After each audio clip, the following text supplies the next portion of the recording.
Hi friends, இன்றைக்கி நம்ம சேனலில் எள்ளு துவையல் எப்படி செய்கிறதுன்னு பார்க்க போகிறோம். வாங்க ஃபஸ்ட்டு அதுக்கு என்னென்ன பொருள் தேவைன்னு பார்த்துக்கலாம்.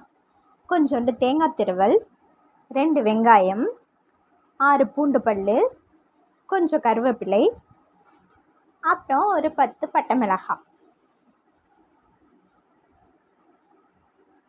நீங்கள் நினைக்கிற மாதிரி இதை நம்ம இட்லிக்கோ தோசைக்கோ சாப்பிட போகிறது கிடையாது. சாதத்தில் போட்டு சாப்பிட போகிறோம். அப்புறம் கொஞ்சம் எள்ளு.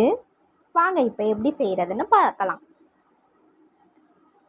கடாயில் நமக்கு தேவையான அளவு எண்ணெயை ஊற்றி நம்ம நறுக்கி வச்சுருக்க வெங்காயத்தை அதில் போட்டு நல்லா வதக்கிக்கிறோம்.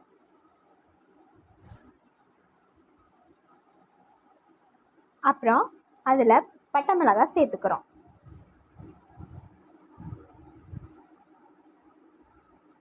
அது கூடவே கருவேப்பிலையும் சேர்த்துக்கிறோம்.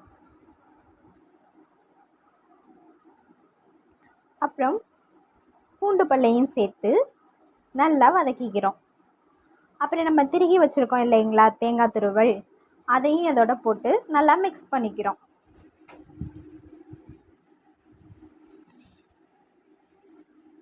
எல்லாம் நல்லா மிக்ஸ் ஆனதுக்கப்புறம் எள்ளு சேர்த்துக்கிறோம்.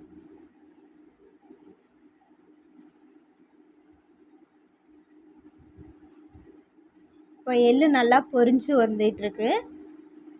இதை நம்ம அப்படியே ஆற விட்டு அரைச்சி எடுத்துக்க போகிறோம். பார்த்திங்கன்னா அருமையான எள்ளு துவையல் ரெடி ஆகிடுச்சு. இதை நம்ம சூடாக சாதத்தில் போட்டு சாப்பிட்டோம்னா அப்படி ஒரு டேஸ்ட்டாக இருக்கும்.